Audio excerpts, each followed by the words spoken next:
So often we get posed these questions: is Russia aiming for this or that, as though they're mutually exclusive? But no, of course they're not. All of those things overlap. And yes, if you think about the way in which Putin has framed the conflict with Ukraine, and the explanation in particular that he gave to Russians before launching the full-scale invasion, this program for rewriting the borders of Eastern Europe, or correcting the borders of Eastern Europe, as Putin has it, correcting those historic strategic mistakes that he referred to that caused those lines on the map that we see today to be laid down 100 years ago. If you think that that is limited only to Ukraine, then you have to assume that the rest of the countries of Eastern Europe that were once part of the Russian Empire, for some reason, get a pass. But that doesn't appear to be the way that Western intelligence and military intelligence services are assessing Russia is going. They are all talking still about preparations by Russia to move against other European countries when they feel the time is right. Whenever you hear a description of the situation with Russia from one of the senior figures in the current administration, it is precisely the picture that you get from Moscow as well. That in itself is a given. It's not something that we need to debate at any great length, because it's a simple fact. The question, however, is what the United States is actually planning to do about it. And that's the problem that we've had ever since these first intimations that the Trump administration had got bored of the attempts to bring an end to the fighting in Ukraine and was looking at walking away. What exactly that walking away entails is crucial. If it is simply that they're going to stop trying to transmit Russia's surrender demands to Ukraine and force them on Ukraine, then this is a good thing. If, on the other hand, it means once again cutting all support to Ukraine to resist Russia's attack, then that's a bad thing. And there are all kinds of permutations in between. But as so often, we need to sit and wait and see what the difference is between what the White House has said and what it is actually going to do. It's normal for people in my position and the others that you've talked about to be the subject of unwelcome attention online and in real life. Something that I wrote about in great detail in the book back in 2022, Russia's War on Everybody, the way people are caught up in really being the victims of what Russia does, whether they like it or not sometimes, whether they have set themselves up in opposition to Moscow or are just caught in the crossfire completely unawares. But in any case, yes, it's normal and habitual for people in my job to be the subject of hacking attempts, some of them extremely crude, extremely basic, extremely obvious, and some of them, like this latest example, either very clever or using an entirely new method that's never been seen before, or as seems to have happened in this case, both at the same time. There are people who spend a lot more time and effort than me looking into who does what within the Russian system. And this attack has been the subject of studies by Citizen Lab, by Google, by a couple of other cybersecurity companies that routinely track all of these different bad actors within the Russian system and allocate them all of the code names that we might have been hearing over past years. Cozy Bear, Fancy Bear, the Dukes, Seaborgium, all of the different names and numbers that are given to these, sometimes lots of them refer to the same organization. They've just been allocated by different cybersecurity organizations. It can be very confusing, but the key point, of course, is that most people don't need to worry about it, because if you take sufficient precautions to secure your account, you are likely to be proof against most of these, no matter what flavor they may be, no matter what label they may go under, unless and until, as we're talking about now, somebody makes the decision to put a lot of resources and a lot of manpower and some assets that they are willing to burn into a particular attack.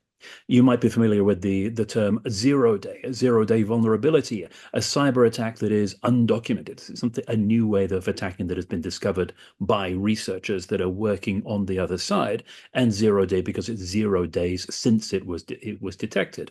Well, what this seems to have been is a 0-day cognitive hack. It's a brand new thing which has a lot of value because once it's discovered, as it has been now, it loses a lot of its power. It's been documented, it's been explained, people will be on their guard against it. And so it is of greatly less value than before it was discovered. So yes, all of that talks to a major effort and somebody somewhere taking the decision that this had to have resources allocated to it. I'm a Russia expert, not a US expert, but the one surprising thing with the current administration in the United States is how useful criminology skills have been in trying to understand what's going on, what the future direction of policy might actually be. Now, as you know, we talked previously about the book I wrote last year, Who Will Defend Europe, and the direction that the United States was already taking. Let's not pretend that a lot of the surprises, apparent surprises for Europe that have arrived with the Trump administration came out of the blue. There was a long precursor period, and a lot of these problems were not invented by Trump. It's just a long-standing aspiration of the United States to prioritize other challenges around the world over Europe and to put the burden of defending Europe on European shoulders where it rightfully should be. Now, the parts we didn't anticipate, of course, were the other parts that went along with that, the internal turmoil that the United States has been thrown into with the successive attempts at destroying elements of the federal government and, of course, picking meaningless fights with neighbors. That wasn't on the bingo card, but it was plain a year ago that the situation was already challenging for Europe in particular, and something needed to be done about it, and that situation would become more urgent as soon as a Trump administration arrived. That's where we are now. What we don't see is any meaningful response by Western European powers to actually deal with this new situation. It's par for the course. If Russia picks an enemy, then it describes them as fascists and Nazis. This is something that we've seen evolving over time. After all, there was a period during which the Baltic states were the fascist poster children. Then it was Ukraine. Now it's Europe in general. It's simply the information preparation for actually starting an overt conflict and selling that conflict to the Russian people. It's normal Russian practice, and as you said, we should not be surprised. The normal stuff hasn't worked, and indeed some of the abnormal stuff hasn't worked. Because in addition to the reasons for caution that you talked about just then, I've also been looking at Russian information and cyber warfare for a long time. So relatively speaking, I'm better informed about what's going on than an average member of the population. So yes, it needed to be something which was better than and more clever and better presented than anything we'd seen before, in spite of there being quite a long history of novel attacks being apparently using me as the first victim, or at least the first person to wave a red flag about it. There's a Reuters journalist named Raphael Satter who's been tracking some of the ways in which I've been targeted, among other people, and he wrote a fairly wry thread on Blue Sky after this attack, saying, "Here we are writing about Keir Giles again," and he was speculating as to why it is I seem to be such a threat magnet for some of these very novel attacks. Back in 2019, there was Katie Jones, who was the first deepfake enabled profile on LinkedIn that was documented as part of a campaign. We never really figured out what the campaign was for, but it was a new and innovative attack. A little bit later on, there was another very well-crafted phishing attack where I was just about to click on the link before realizing that it was deceptive. And this link was so well put together that I was convinced it was a real appointment reminder from my actual real-life optician. So the ways people actually craft these things to make them convincing can sometimes betray a great deal of effort put into them. But then, of course, there is always going to be a time when it's your luck runs out and something does catch you. And in this particular case, it is so well crafted that I don't often, after the fact, you look back and you kick yourself for not spotting something obvious. In this particular case, it was so well done that I don't even feel particularly bad about having fallen for it. There too, nothing has changed. We're still in exactly this situation that we were in 2, 3, 5 years ago, where those countries that are directly exposed to the Russian threat, the frontline states, understand what is at stake and are therefore doing something about it. You mentioned Poland. I was in Warsaw yesterday having one of those conversations about why Poland understands what is at stake. One of those conversations with an older gentleman, a professor, who said that he was the first person in his family, as far as records went, who had survived to adulthood actually having a living father, because all the rest had been killed by the Russians, and so on. We know all of these stories. We know why these countries, with their living memory of domination by Moscow, are so determined that it should not happen again. But that dividing line is still there. That west of Warsaw, the phrase you used, and the phrase I probably overused in the book, Who Will Defend Europe? But it is, despite being slightly unfair to Norway, it is such a clear dividing line between those countries that are addressing the problem and those that are still in a state of somnolence and still hoping that it's actually going to affect somebody else, and therefore not undertaking the kind of transformative investment in defense, transformation of society, everything that's needed to withstand the threat that's coming. It is mildly interesting to hear what Keir Starmer will say today at this conference that you have been invited to, but I haven't. So please do fill me in later on whether he actually says anything useful. But yes, it's. I also wrote a piece for the Independent newspaper here in the UK that was published yesterday morning as well about the direct threat to the UK and why it has been underestimated in general by people who could be excused for underestimating it because there's no obvious reason for most people why Russia would attack the UK. But also by a negligent succession of governments that have absolutely refused to put in place not only defenses against any potential Russian hostile action, but also means of mitigating the impact of that action. The civil defense system that is so strong and so resilient in so many frontline states is completely non-existent in the UK, for example.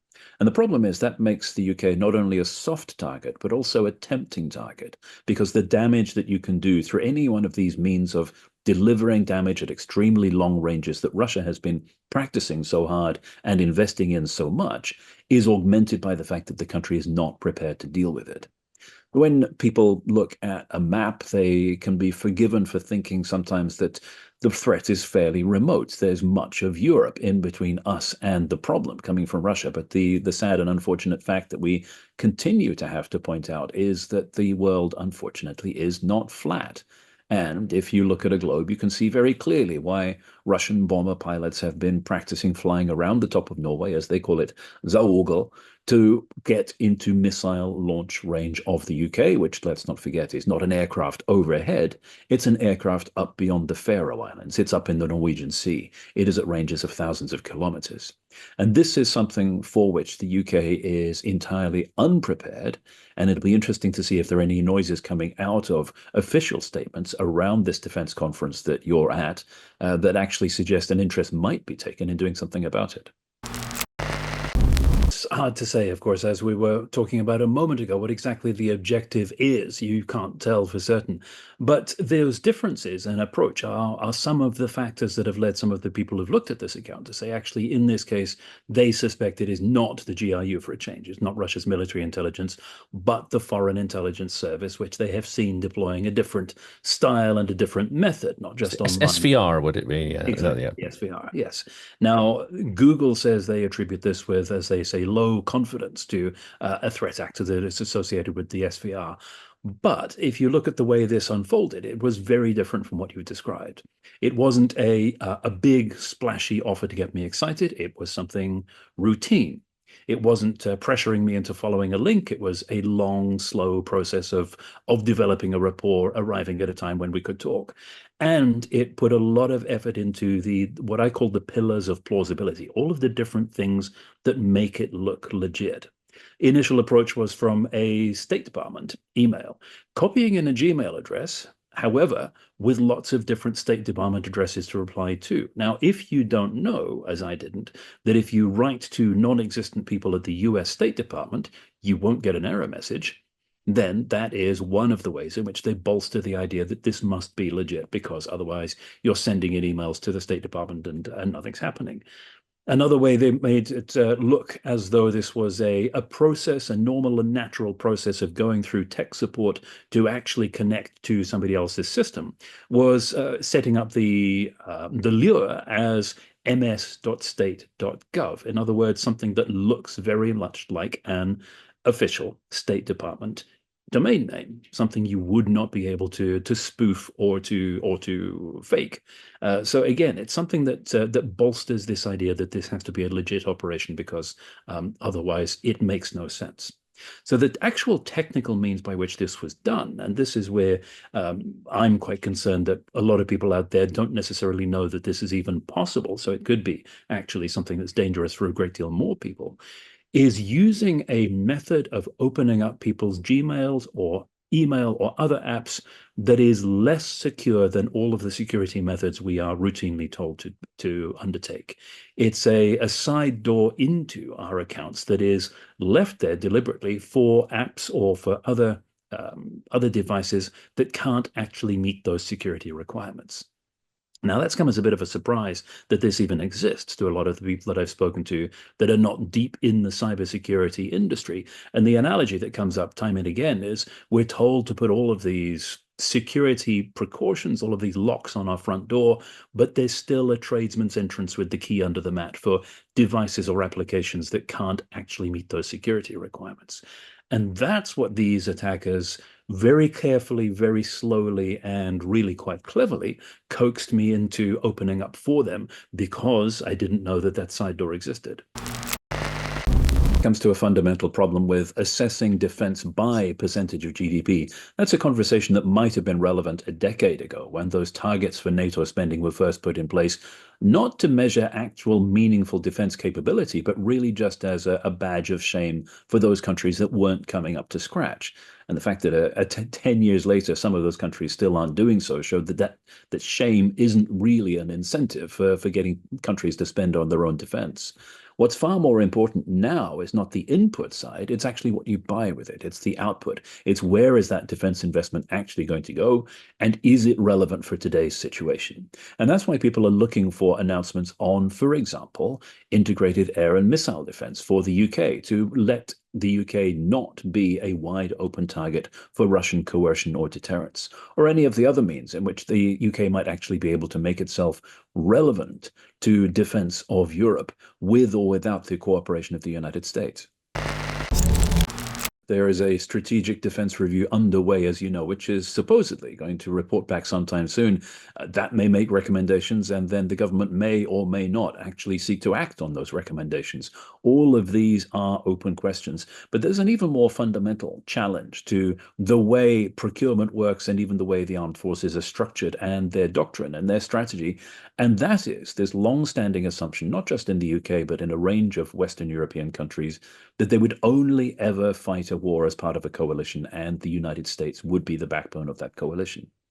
Now, there are two options for dealing with the current situation: either to hope that the United States will in fact be there, despite having said very clearly that it does not intend to be for operations like, for example, a reinsurance force for Ukraine, or to hope that there will be elections in the United States after 3 and a bit years, and there will be a change of attitude from the White House after them, or to actually recognize that this forces a fundamental reassessment of how defense is structured and organized for many countries that previously had absolutely relied on the United States. I think that's a possibility, not just with this particular method of attack, but in general, with cyber power actually being present in somebody else's networks, ready for the time when you need to do something about it, is a standard part of the positioning for conflict that goes on more or less constantly. And that includes, of course, accessing individuals that you want to have an effect on, or to close down, or to make unable to communicate at the given moment. But what we're talking about here is, in fact, a much broader and much bigger problem than this, because it doesn't just affect the people who Russia might be thinking of as a target, even the ones that fall into their net as collateral damage. It actually affects everybody.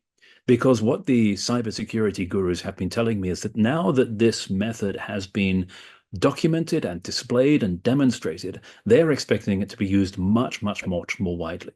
And because this is such a common vulnerability in so many millions of people's email accounts, and by and large, those people are going to be a great deal less suspicious than you or I of their invitations to open up this method into their accounts, this route into their emails, there's likely to be far more widespread use of this tool, affecting far, far more people than just us in the Russia watching community. Again, we cannot know exactly what the objective was, but those two things are not mutually exclusive. They may be looking for something which they may or may not have found, because who knows what it is they're searching for. It could be that this is a part of what we've seen previously as hack, forge, dump. attacks, where they siphon out material from somebody's email account and then doctor it before releasing it through some of their willing proxies in the West to try to attack and disparage the critics of Russia. We don't know, and that may or may not happen. If it does, then we know the well-worn routine, and we know the likely suspects who are going to be releasing it. But of course, there's no point in actually worrying about what's in the email account for two reasons. So first of all, knowing that this was more or less inevitable anyway, I don't write emails without the expectation that eventually they'll be made public. And second, if they don't find what they're hoping for in terms of compromat or embarrassing material or something that they want to prove, then they'll just make it up anyway, release it as a forgery. So in that respect, there's little point in being unduly concerned about the contents of somebody's email inbox. The either-or questions don't always work. In this case, it can be both the same. Now, that the book you're referring to, Moscow Rules, the subtitle was What Drives Russia to Confront the West? And it was about how Russia always confronts the West throughout history, and how this is actually driven by some of the historical and geographical and social realities within Russia itself. With that in mind, there will never be a time when Russia thinks that all of these overtures that are being made by the United States, all of the gifts that are being handed to Moscow, actually mean that there is less enmity and less cause for conflict between Russia and the West. Now, in this case, it may possibly have been a miscalculation by Putin, not seizing on what was being offered as the opportunity that so many people thought he was looking for to freeze the conflict, to cement in place those gains that Russia has made, and to take a breathing space in order to reconstitute Russia's armed forces faster for the next move. Now, Putin may be receiving accurate and correct and sensible advice on when is the right time to freeze the conflict, or he may not. But it's clear that the assessment has been that it's better for them to push on than to pocket the gains that the United States was so keen to hand to them. Of course, that the estimates of Russian military power have swung wildly between extremes, swung between massive overestimation and massive underestimation, and finding the balance in between them that is reality-based is a challenge that seems to elude some of the most prolific public commentators. And we've seen that happen a couple of times already just in the course of the full-scale invasion of Ukraine. The expectation that the Russian military would be a steamroller, that Ukraine would be unable to resist before the invasion, switching to an assumption that the Russian military was once again broken and incapable just a few short weeks or months after the beginning of the full-scale invasion. And that sine wave has more or less continued as we've had Russian military successes and setbacks in the 3 years since then. But the real problem, of course, is the way in which the Russian military is developing, and Ukraine alongside it, away from the traditional metrics of military power that most countries thought were essential for actually withstanding Russia. We've seen the validation of some of the old technologies that were vital for warfighting in the past. We've seen the introduction of new ones. We've seen the meshing, the blending of them into what some of our colleagues call a Mad Max form of warfare, where low tech and high tech go together to deliver effect. But coming back to the end of your question there, what exactly is the threat? Once again, we have to remember it's not an either or. Russia is prepared for full-scale military invasions. It is also prepared for pernicious means of covert or clandestine causing damage across the continent.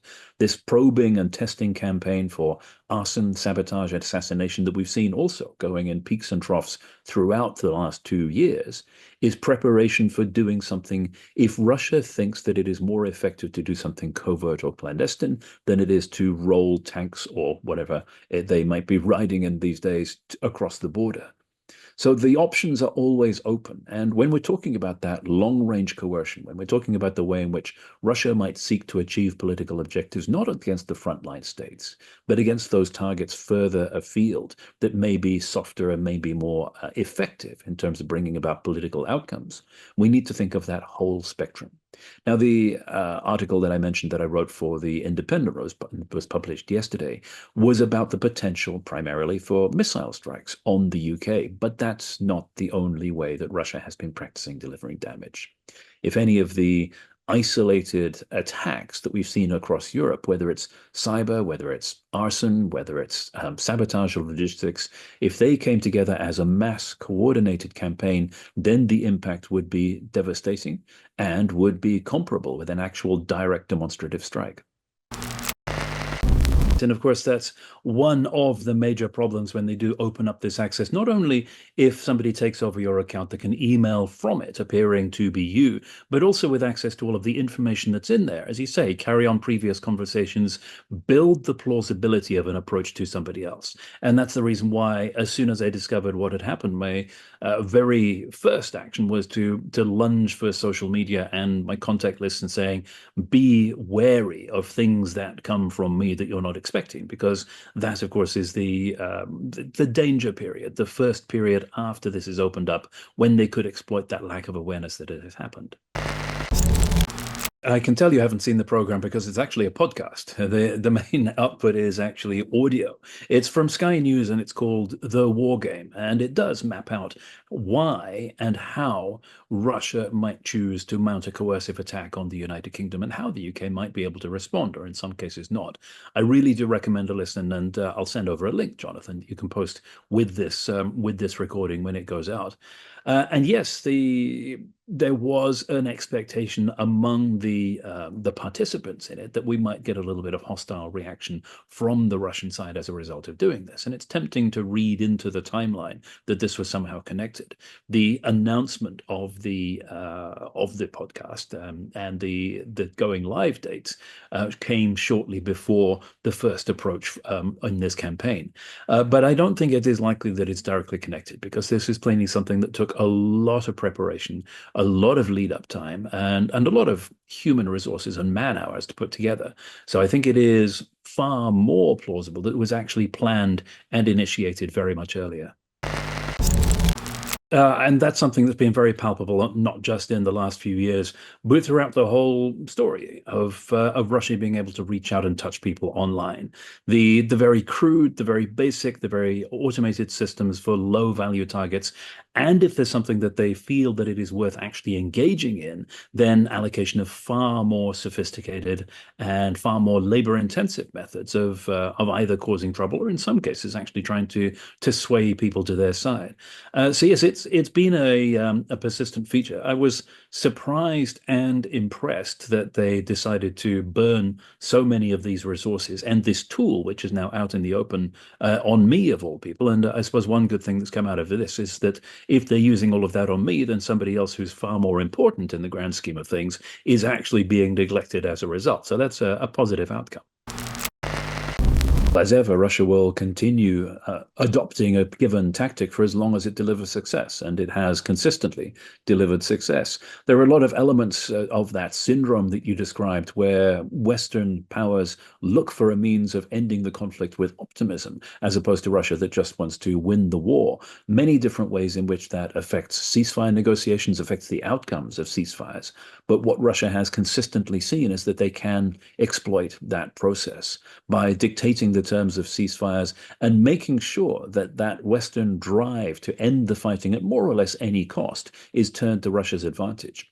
And that's the reason why in the period before the arrival of Donald Trump in the White House, a ceasefire in Ukraine without any security guarantees was considered one of the worst case outcomes, precisely because it would allow Russia to cement those gains and reconstitute its forces faster without Ukraine eroding or retreating them. Now, because of the shifts in US policy, that's no longer one of the worst possible outcomes. It's been catapulted somewhere into the middle of the field, and Ukraine has been induced to adopt this through the pressure that's come from the United States. But the problem still remains. Any ceasefire on Russian terms, as we've seen so many times before, even if it appears equitable to the Western power that is imposing it, tends to leave Russia with freedom of movement and freedom to exploit the arrangements in any way that it can, simply because the spirit of the ceasefire agreement does not accord with the letter of it.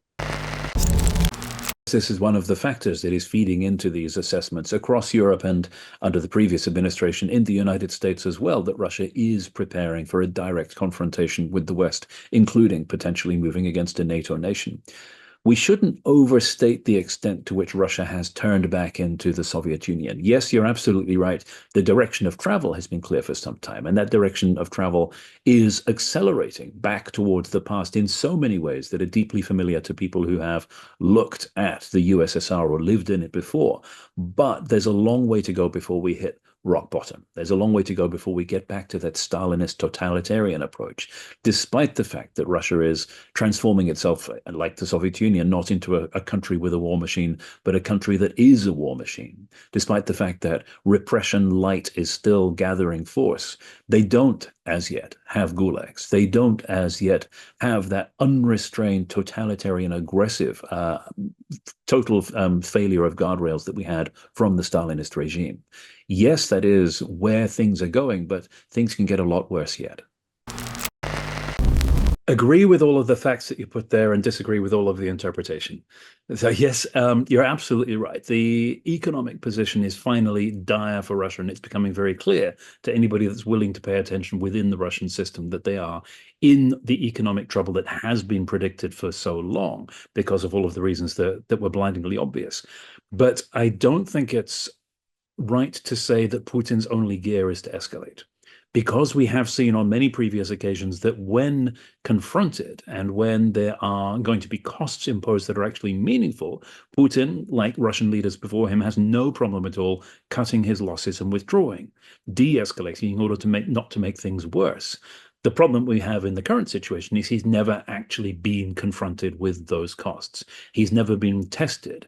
There's never been a demonstration of resolve by Western powers to try to prevent Russia either mounting the full scale of invasion of Ukraine in 2022 in the first place, or committing all of the countless atrocities within it.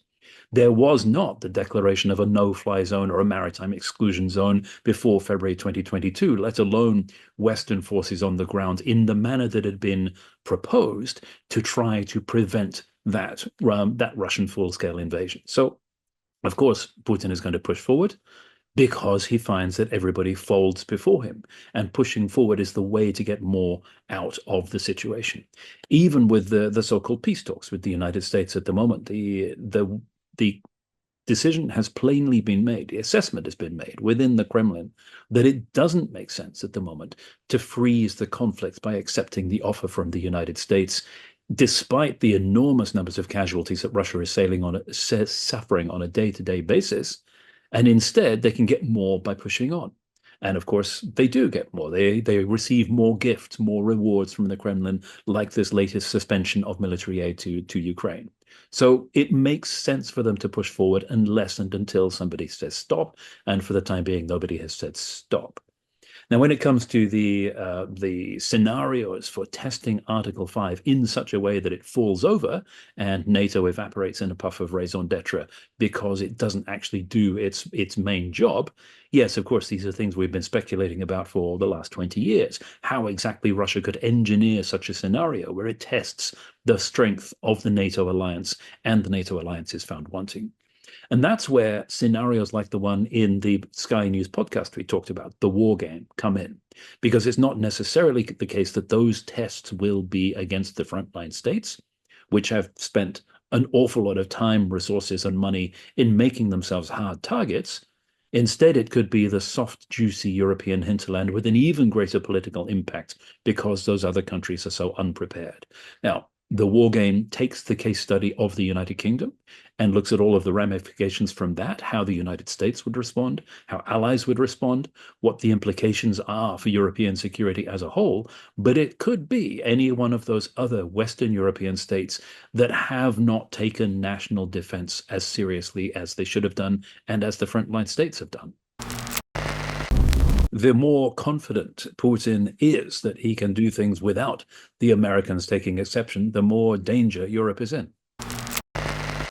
The aims are the same, but of course the methods evolve. And that's similar to comparing the forms of repression during those periods of the 20th century, where the Soviet Union was not full-on Stalinist, with what happened under Tsarist times. The fundamental aims and objectives of how Russia wanted to stifle political dissent and make itself an effective war machine remain constant, but the methodology changes over time. So we shouldn't necessarily be surprised that we may not see a precise carbon copy replica of even Khrushchev's time or Brezhnev's, let alone Stalin.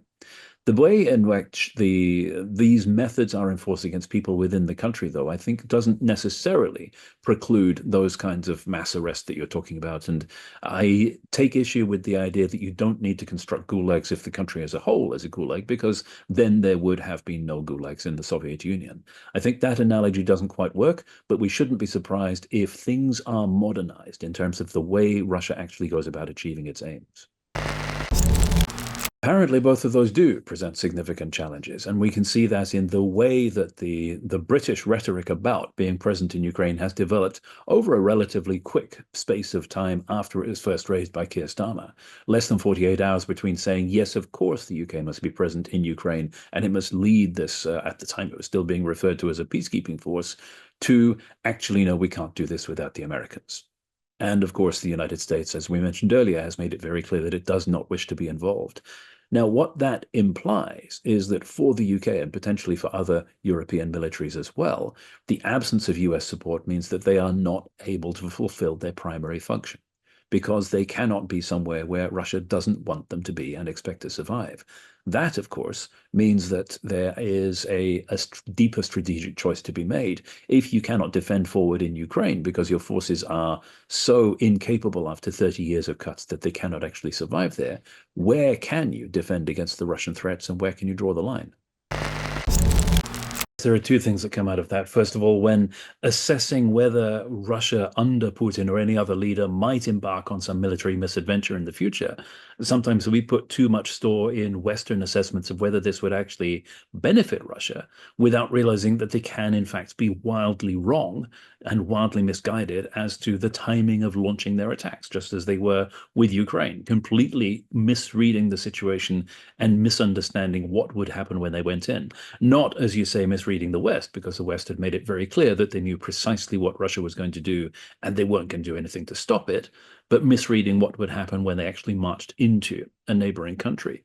But then, yes, is it the case that Putin is simply willing to return to his Soviet comfort zone and issue decrees that inflation is not going to happen? Or is it that he still accepts that there is bound to be catastrophic economic damage to the country as a result of the campaign to reestablish its empire, but he doesn't care? Press on regardless, because our mission is so much more important than what the economy and what people's standards of living are going to suffer as a result. I think it's reasonable to say that if China decided that what Russia was doing was not beneficial, it would stop, because China by now has such a hold over what Russia chooses to do that it can exert its influence to actually bring the conflict to an end. But as we've heard, it doesn't actually want to do that because of the consequences. Now, you're right, it was an out of the ordinary statement, and it does run counter to all of the conciliatory noises that we've heard from China up until now. But it makes sense, because for China, it is entirely comfortable for their two major adversaries to be weakening each other. If that stops and the one that is closer aligned with China comes out on the losing side, then of course that's a problem for China. It stands to reason. But in general, it's another indication that nobody by now should be thinking of Russia's war on Europe as just a European problem. Instead, it is just one aspect of that global confrontation between the Krink and all of those who think like them, and whichever countries are willing to stand in defense of the rules-based international order that had kept them secure up until then. Well, airspace incursions are not that unusual. And to say that this is the first time that NATO warplanes have shot down Russian air assets is misleading, because, of course, in 2015, we had a response by Turkey to persistent airspace violations, which led to the shooting down of a Russian aircraft and Russian fatalities. So this is not unprecedented. But Poland is drawing a very clear line and saying this is very different from the incursions that they've seen up till now, which were isolated drones, which could plausibly be explained as an accident, unintentional. Poland and, in fact, Germany, which argues a certain degree of certainty, are saying that no, this was very certainly a deliberate act, and they're responding accordingly. it's one of the articles of the North Atlantic Treaty that people are less familiar with. Sometimes it comes as a surprise that there's Article 1 through 4, and it goes on up to quite a bit more than that as well. There's more in the North Atlantic Treaty than just this supposed obligation under Article 5 to respond to an armed attack. Now, on the face of it, what's happened could be very reliably called an armed attack. This is a drone set of drones that has gone into Poland, has caused damage. So the strict definition of what would trigger Article 5 appears to have been met, but Poland has chosen not to do that, possibly because they were not confident that they would get the unanimity and the backing from other countries across NATO that would be needed, especially if some of those countries are particularly hesitant about confronting Russia. So Article 4 is in a way a soft option. And all that says is we have a crisis, let's talk. It's calling for urgent consultations at the North Atlantic Council in order to discuss a situation. So that supposedly has already happened. Whether there are any results of that, we're still seeing play out over the course of today. We're recording this on Thursday morning. The drone attacks were overnight from Tuesday to Wednesday. This is still quite a fast moving story. So by the time people watch this, there may be quite a bit more going on. I don't think it gives much of an indication that anything has changed in terms of China's intent toward Taiwan. The concern was more, well, if the European problem is put to bed, then it is even easier for the United States to concentrate all its resources on Asia Pacific, which is a problem for China. But I think instead we need to think back to the first principles that plenty of people in Taiwan say that it is vital for Ukraine to stand against Russia and to be supported in doing so, because that is the greatest deterrent to aggression around the world by other more powerful neighbors that hanker after their neighbors' territory, like, for example, China and Taiwan. It is the principle that is at stake, and the principle that the United States is no longer apparently interested in defending.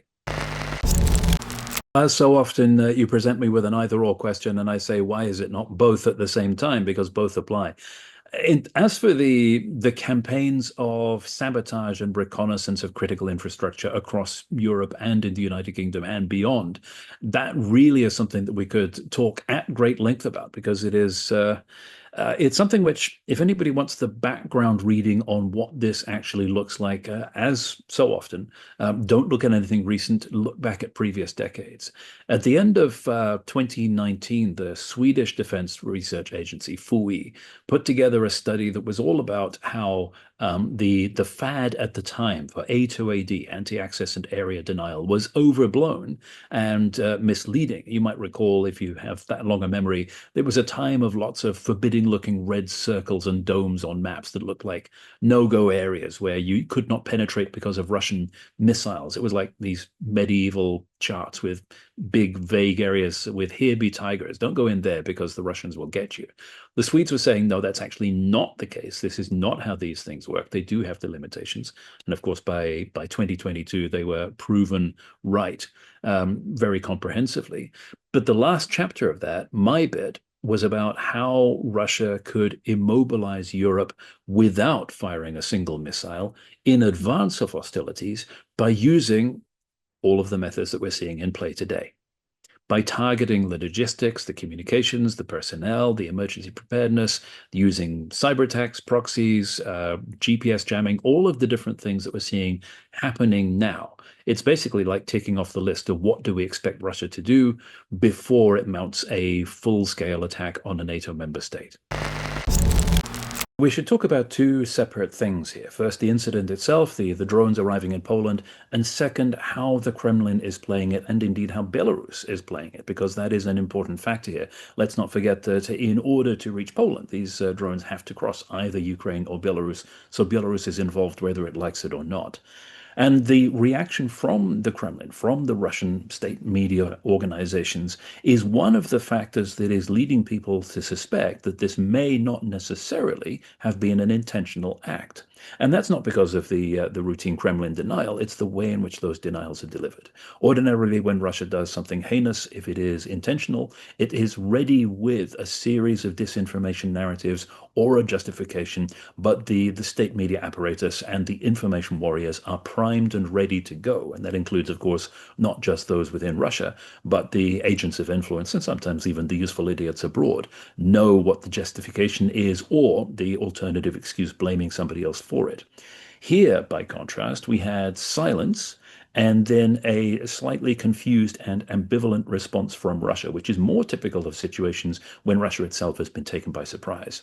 Meanwhile, you also had Belarus frantically waving and saying, look, sorry, there's a problem. It's a mistake, nothing to do with us. So all of that together suggests that at least at some level, this was not something that Russia was prepared for happening.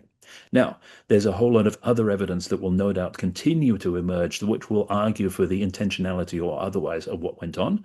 But the electronic warfare experts have suggested that it is not totally implausible, at least not as implausible as some other Russian cover stories, that what Belarus has said is in fact not far from the truth. That these drones went off course because of electronic countermeasures or because of a mistake. That's been ruled out by people who say that the numbers that are involved and the duration of the attack lasting up to 7 hours means that this couldn't possibly be an accident. But if you look at a map and look at the trajectories from launch sites to where they end up, in very simplistic terms, it's only a deviation of about 5 or 10 degrees from the overall course that takes you from landing on a target in Ukraine to crossing Belarus and ending up in Poland. That too is a whole other episode because this very intense debate that we have at the moment about whether countries should be investing in old school heavy metal, tanks, heavy artillery, etc., or going all in on drones and new technology, or some mixture of it, is really the bet that needs to be made about how to draw lessons from the Ukraine conflict in order to keep other countries safe, even when they're actually willing to spend the money about it. And it is a very, very high stakes game. But for that, I think really you need to get two people on your podcast, two people with very strong opposing views about whether you need to go for old school mass or complete technological innovation, or maybe something like the UK Strategic Defence Review, somewhere fall between the two, but not actually offer up any money to pay for it anyway. Yes, that's a question that we've grappled with, obviously, over years and decades, and wondering why there's this constant return to an idea of Russia which is remote from the reality. And there are several different reasons that are driving this. In part, it is just a functional reason. For so long, we had a churn of people dealing with Russia in whatever field it might be, whether it's government or military or business, who would come in full of ideas about how to deal with the Russia problem and think that they would solve it because they were special and all of their predecessors had been unable to work with Russia because they were not special. Then they learn during the course of their 2 or 3 year posting, or whatever it might be, when they're dealing with the Russia problem, they become educated through disappointment as to exactly how you can and cannot work with Moscow. Trouble is, by the time they have acquired that knowledge, it's time for them to shuffle on to a new bureaucratic post elsewhere, and so the cycle begins again. That's one problem. The other problem, of course, is that so many people have come to dealing with Russia from a background which is entirely unsuited and entirely different from that problem set. If you have a European bureaucrat, for example, his education, his formative experiences, his diplomatic career, all of the ways in which he's worked with other countries within, for example, the EU, are completely irrelevant when he's faced with a country which exercises statecraft in a completely different way and approaches international problems in an entirely different manner from what he's used to. So there's a lot of unlearning that has to be done of the normal and natural way to do business as they see it, and a lot of new learning of how to deal with a country which is operating not just from outside our geographic space, but from outside our century. And that process too takes time, it takes disappointment. You need that radicalization by disappointment that we've seen people who've been in post for long enough go through. For example, the classic case being Emmanuel Macron, starting off wanting to build bridges with Russia, a partnership with Russia to govern Europe, and then eventually understanding that no, Russia is the threat to Europe rather than a partner, and therefore Macron becoming one of the foremost spokespeople for taking a line with Russia which will defend Europe as opposed to leaving it exposed? Well, absolutely, of course, it could. But let's take that apart one by one. So, when we say that there is a spike in information activity on social media almost immediately, it's worth looking at when exactly that was, because almost immediately, in the context of a 7 hour long attack and then a prolonged silence from Russia, begs the question, did this happen as a result of Belarus releasing that information, that becoming widely known that this was the Belarusian national angle, or was it much later when Russia itself appeared to wake up and design its story? Now, those are important contextual moments for figuring out exactly what has been going on. But yes, it's not a surprise that there's a great deal of discussion about this on Polish social media, and it's not a surprise that at some point Russia will want to lean in and attempt to influence it. And of course, the opportunity to disengage Poland from Europe, from NATO, to set Poland against its allies and friends is one of the opportunities that arises for Russia from this, whether or not it was intentional. In some ways, the intentionality is a distraction from the real issues here. Russia wins from this. Russia gains a lot of information and knowledge and understanding of how Europe will respond, how Poland can respond, whether it has the capacity to deal with this, what the United States is going to do. All of this is beneficial for Russia right up to the point where Europe or NATO or the United States decides to do something that is actually uncomfortable for Russia. And there's no indication yet that that is happening at the moment. I don't think you have to be conspiratorial at all to see that this is part of the probing and testing program that Russia has undertaken. Because let's put it again in context of what's been happening over the last few weeks, doing things which ought to be unacceptable even on a greater scale than they have done previously. The destruction of the damage to EU buildings in Kiev, the attack on the British Council, the attack on a US-owned factory, looking for an American response and not finding it.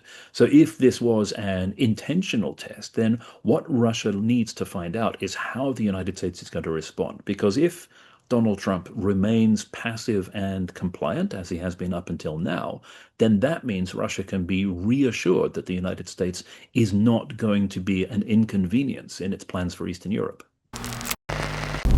It would be if it weren't for the fact that the negotiating partner of Russia, the United States, is not engaging in a competition, but instead appears perfectly happy to roll over and accept whatever Russia dictates. This is not a situation where it is pitting diplomatic skills against each other in a battle of wits. If it is a battle of wits, then one side appears to be turning up completely unarmed. So it's not those classic cases where European diplomats, for example, are confused by the fact that rather than looking for a win-win outcome, Russia is looking for a zero-sum solution and possibly even a lose-lose outcome where they're content if you lose more than they do. What we have here is a different situation that's come from an entirely different source. And instead it is the capture of the thinking part of the United States administration by Russian ideas and that ideological sympathy with Moscow that's come through in the new national security strategy. I think it might be misleading to call it a misalignment because, of course, on the basic structure of the world and how the world should work and how it should be divided between these spheres of influence, they seem to be entirely in sympathy. And we've seen Russia welcome the new US national security strategy, saying this aligns with our thinking, which ought to be a big flashing danger signal for the United States, not to mention, of course, its allies. But instead, it's not a problem because these ideological views of the world are very much in sympathy. When it comes to the commercial angle that you're saying, it's a very one-sided process. This is something which Russia has used to seduce the United States into attempting to enforce its surrender terms on Ukraine by dangling the prospect of lucrative deals. And the United States is, and those who are willing to sign up to these in order to end the day richer than they started it, are also prepared to ignore all of the bitter past experience of people who've been seduced by Russia in this manner before, only to lose their entire investment. All of this is useful data, but the picture is still incomplete. We don't have the full information on the trajectories of these drones. We don't know exactly what drones they were. We've got partial information coming out. We don't know exactly how they were impacted by whatever was going on. And without all of that information to put together with the expert witnesses who understand the capabilities, what Ukraine can actually do, at least those publicly disclosed capabilities, as he said, it's impossible to reach a definitive conclusion. What we do have is Poland, which obviously has a vested interest in making sure that this is unambiguously presented as an intentional act, but also Germany, which would ordinarily be very hesitant about attributing something without cast iron confidence, saying very clearly that their research indicates that this was a deliberate act.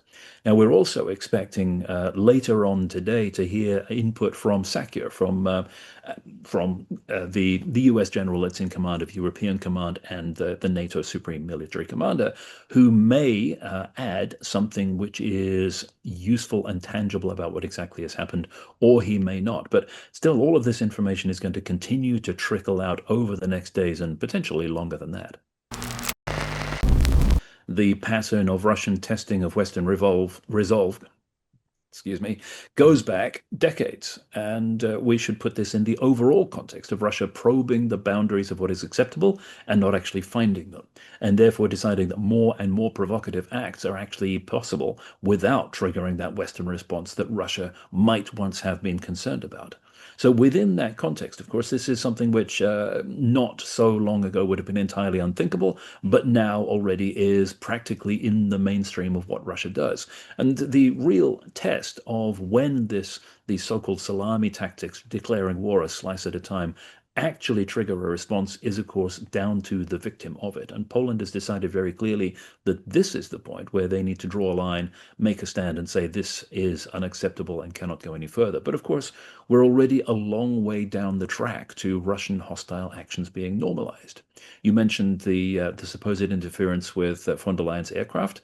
That comes in the context of electronic warfare being waged against huge swathes of Eastern Europe with no response from Europe whatsoever, but it just becoming accepted and normalized and internalized by people who are flying across the region.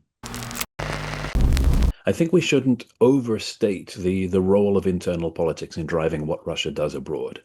There used to be a fashionable theory that Russia sought external adventures in order to distract the population at home from the problems internally, and that without that, the regime was not able to sustain itself because it needed the prestige of successful short foreign wars in order to keep itself afloat. I think that was overdone. And I think it overlooked the reasons why Putin and those who support him go to war in the first place, and the fact that these were not in cycle with the times when Russia was under a certain amount of domestic pressure. There is this mainspring of Russian behavior which follows this messianic vision of regaining the empire, which isn't subject to these internal twists and turns of the economy, of popular sentiment, whatever it may be. So for the time being, there's nothing to prevent Russia from continuing its war because it does not feel that kind of pressure at home. And indeed, all of the popular support that we see for Russia continuing its genocidal campaigns doesn't give any indication that there's any reason for them to stop anytime soon. This depends entirely on the response from Europe, from NATO, from the United States. That is what will determine what Russia does next. And for that reason, again, it simply doesn't matter whether this was an intentional act or not, because the response has to be the same in either case in order to demonstrate to Russia that this should not happen again, rather than encouraging Russia to think, well, actually, we can do this and get away with it, and next time doing it more and bigger and very overtly and deliberately, because they've been given the permission to do so by Western inaction. So yes, it's absolutely vital that there is a response which is uncomfortable for Russia, and that means, of course, not just diplomatic niceties and expressions of concern, but something that actually makes a difference. We've seen commitments from a number of different European countries to increase their presence in Poland, or in some cases started from scratch. For example, here in the UK, there's been a suggestion that the RAF should deploy forward to Poland in order to assist in protecting Polish airspace.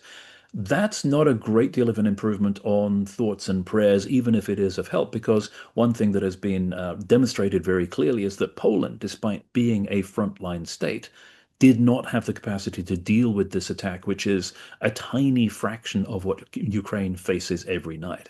Countries are supposed to have been urgently putting in place integrated air and missile defense systems in order that they can detect and interdict threats like this. Poland, with the involvement of NATO air policing and downing these cheap drones with vastly expensive air-to-air missiles, plainly isn't there yet. So there are practical things that could be done to accelerate the deterrence by denial, the air defenses that would make it harder for Russia to do this.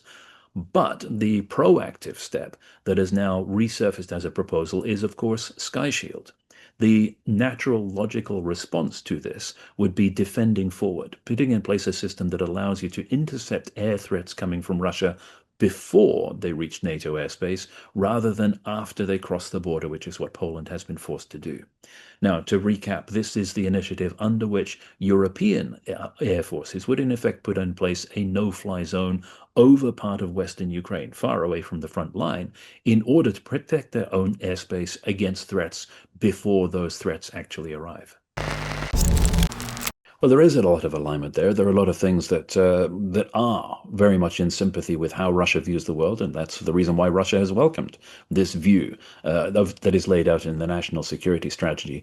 Which is not to say that everything in there comes from Russia. A lot of this is homegrown, and a lot of this is not as wild and outlandish as some people have described it in Europe. It is simply not what people in Europe are accustomed to hearing, partly because of the point that's also made in the national security strategy that there is a restriction on what you can say about the current situation in Europe. It talks about the limitations on freedom of expression and mentioning, as the national security strategy does, that there are European societies which are in danger of, as they put it, civilizational erasure as a result of uncontrolled migration, and fundamentally transforming their societies is not something you're really allowed to talk about in Europe, which underlines their point. So there is some basis in what they're describing that is not so distant from reality, but it's distant from the reality as it is portrayed by those European elites that they are so critical of.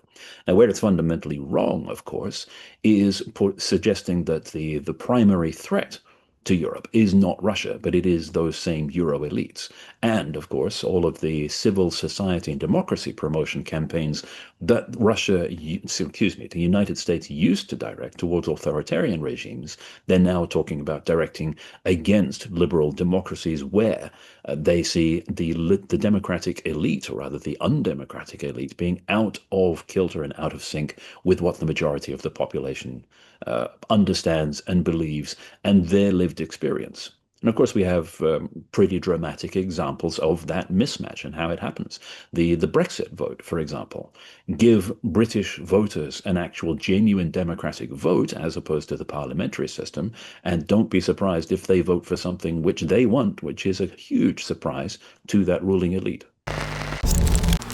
It's very tempting to treat Belarus simply as a part of Russia and the Belarus armed forces as an extension of a Russian military district, and to think that they have no independent thought or action or volition. But that is a massive oversimplification, and lumping Belarus in with Russia like that could be counterproductive. Belarus has always had, even post-2020, even when Russia has increased its control, a range of different attitudes within its government and military structures to the relationship with Russia and the relationship with the West. And there are indications, circumstantial only, and we'll probably never know for certain, that the original intent from Russia was that Belarus, as the notional ally, should have taken a much more active part in the full-scale invasion of Ukraine, but the Belarus armed forces declined.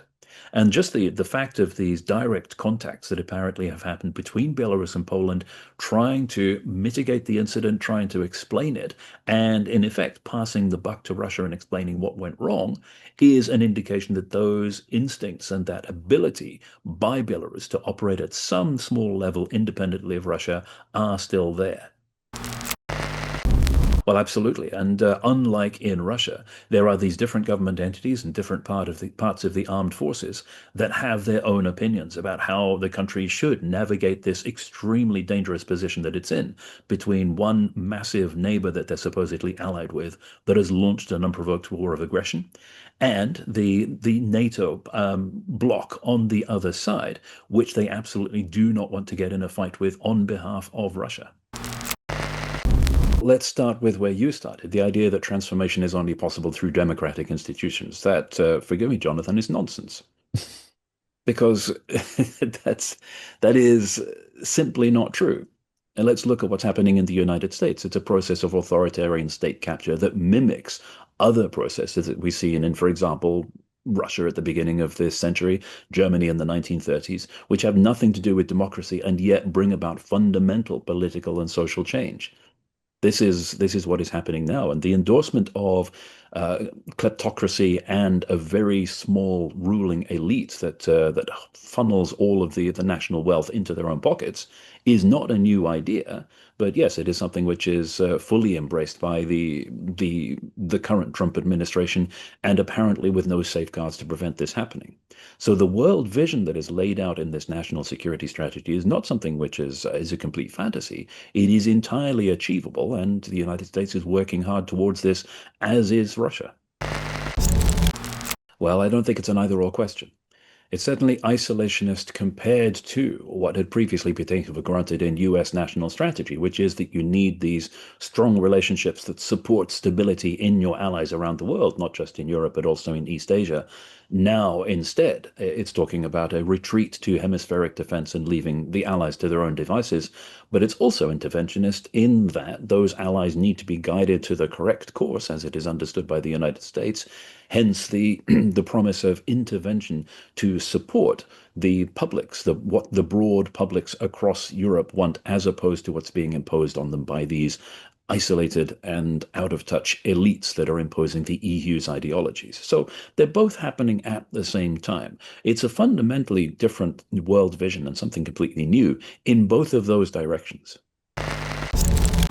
By this stage, it doesn't matter nearly as much. That might have been a very valid question at the planning stage of this operation, if it was indeed intentional. But now that we are in the phase of this evolution where everything is down to NATO, to the United States, to Europe, to Poland for how they respond, then Putin can just sit back and cherry pick the benefits to Russia that emerge from that, which of course are, as we talked about earlier, substantial if there isn't a robust response from any of those other actors. But if there is, if they do actually do something, then we're into the territory where how exactly Russia deals with that and how Putin chooses to respond to something uncomfortable is a much more open question.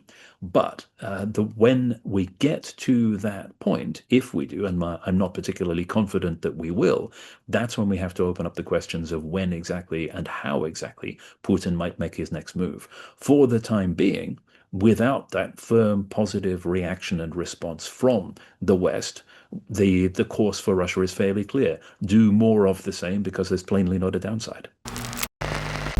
The kind of democracy that this document is talking about bringing is fundamentally different from the kind of democracy that European elites think that they enjoy and have been profiting from for all this time. It is something entirely different, and that is where so many people across have found this a threatening document, because it threatens to upend the system which they believe works for them. This is, after all, the idea that lay behind these consistent Russian proposals for a so-called new European security architecture, which, if you look at it closely, was the old European security architecture, the Russian and now American comfort zone of the great powers deciding spheres of influence between them, and the countries in between not having much of a say in which sphere they belong to. That is well advanced now, and as you mentioned, the US now being on the side will give this a substantial impetus. Because if there is that US disengagement from European security and European defense, that does leave the door wide open for Russia to pursue its own projects. And that, of course, is one of the unifying factors that we've seen across the actions of the Trump administration, and especially in those very chaotic, it seemed, early few months, the first few months of Trump's arrival, and taking the fire axe to US institutions with the aid of Elon Musk.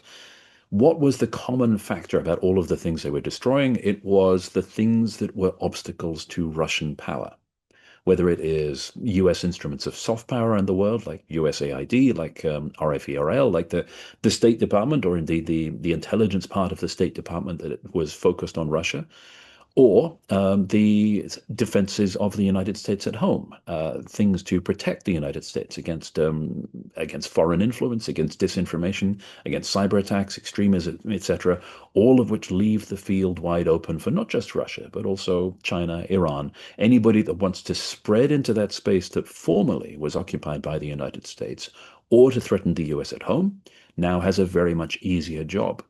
So what remains is US hard power, that presence of forces around the world, where we've seen the national security strategy. What we haven't seen yet is the global force posture review, where they may explain how they want to implement that national security strategy. And that's what Europe and also US allies around the world, particularly in East Asia, should be watching for closely now to see if the do is going to match the say.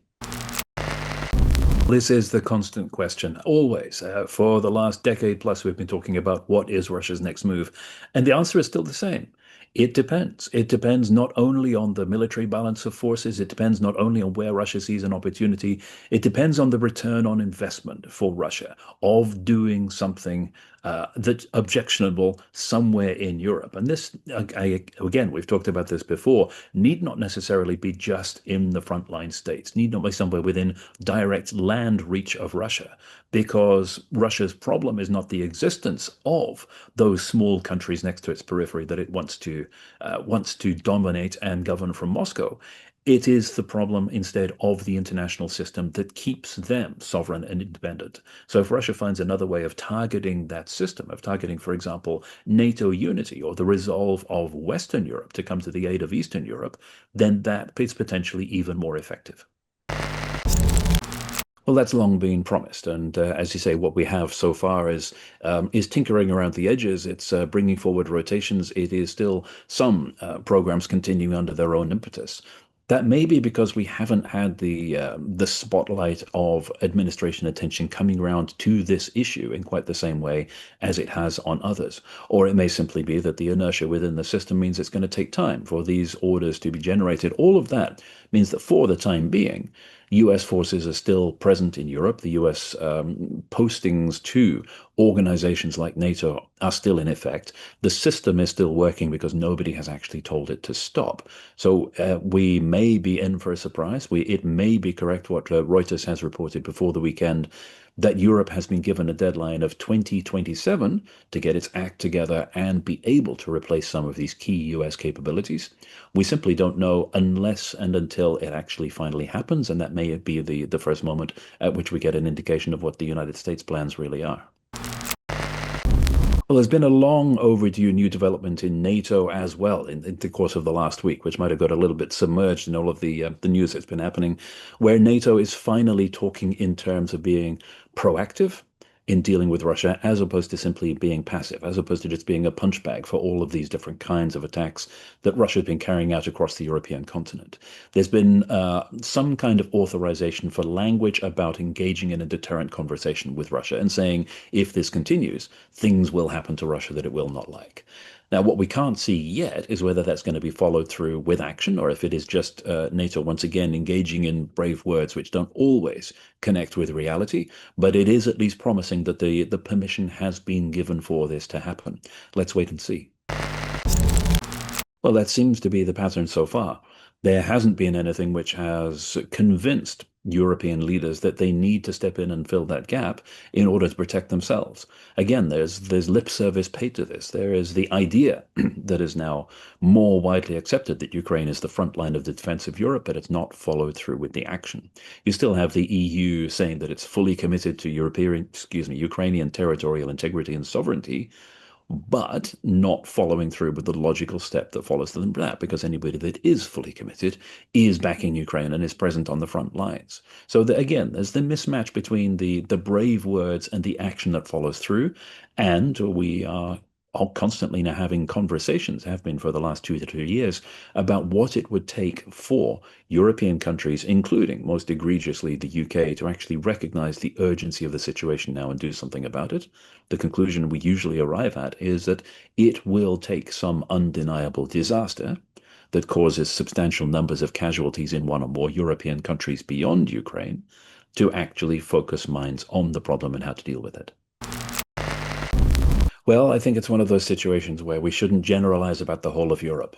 Because just as in being ready for the threat, being responsive to what we see developing in Ukraine and recognizing what this means for our own preparedness and our own readiness for the kind of warfare that Russia wages is likely to vary across the continent. Some countries will take this very seriously and be ready for it. Others will still think that they are cozy in their readiness a la 20th century. Speaking from a UK perspective, we occasionally speak to bits of the British Army about this and that, and I can tell you that the lessons from Ukraine are being absorbed as rapidly as possible and are being acted on as rapidly as possible within the constraints of a government that is refusing still to fund defense or taking it seriously. So people are watching this. People are understanding the relevance to their own future task in withstanding Russia, but it's probably a multi-speed process across Europe, and the UK would do more if it had a government that was willing to take an interest in defense. I'm proud to say that this series of Ukrainian Advent interviews is supported by The Steel Porcupine, a unique and powerful film about a country that refuses to lie down, a people who turn themselves into a fortress of needles when Russian tanks rolled in. The Steel Porcupine is an unforgettable cinematic experience that exposes Russia's campaign of extermination in Ukraine and the Ukrainian people's spirit to resist and prevail. It follows soldiers, volunteers, and ordinary people who decided that survival meant resistance, not submission. Introduced by Nate Vance, a former US Marine who fought for 3 years in Ukraine's defense, this documentary moves from the Bucha massacre to genocide endorsing Russian state propaganda media. The Steel Porcupine is a love letter to Ukraine and a battle cry.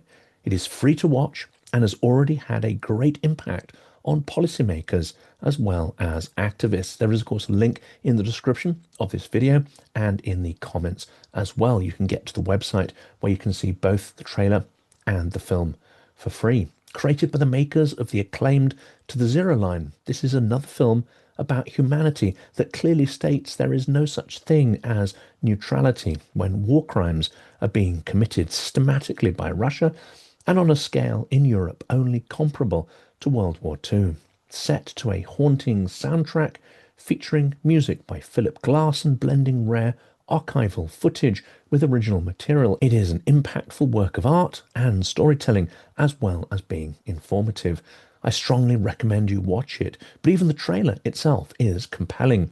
I feel terrible about it because Ukraine is a very important country, and I feel a personal stake because I got them to agree to give up their nuclear weapons, and none of them believe that Russia would have pulled this stunt if Ukraine still had their weapons. And I believe Europe and the United States should continue to support Ukraine.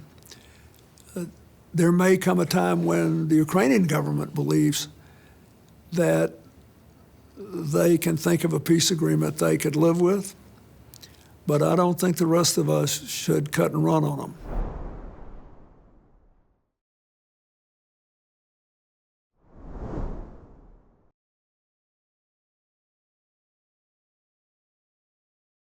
Ukrainian people and the Ukrainian military have been underestimated for a period of several years now. And ultimately, I'm convinced from my reflections in observing from an intelligence standpoint that they will fight with their bare hands if they have to, if they don't have terms that are acceptable to an enduring peace. So this is a design for a 3D printed drone frame. The engines are mounted here. The drone motors are mounted here and here and here. What I can do is export these shapes into the slicer.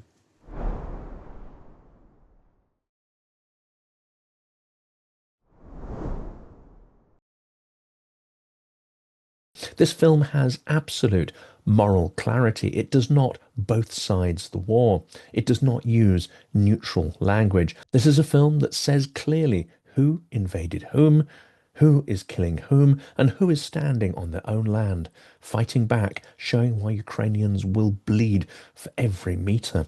This film is not meant to comfort you. It's meant to arm you with clarity, with solidarity, and with the stubborn, spiky hope that democracies can still fight back and win.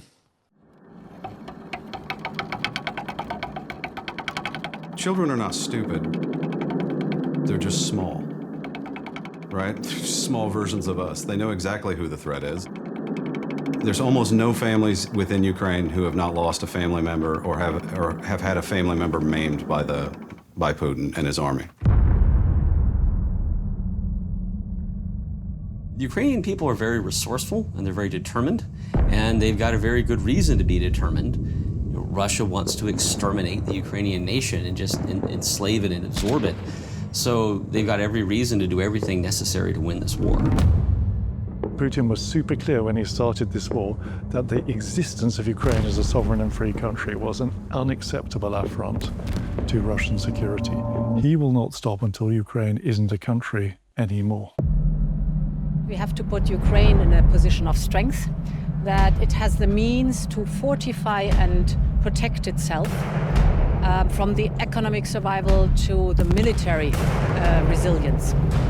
It's basically turning Ukraine into a steel porcupine that is indigestible for potential invaders. Poets have spent their entire lives trying to explain the horrors of war. I am no poet. Anyone who has seen what I have seen would probably think differently about the situation in Ukraine and what the Russians are doing.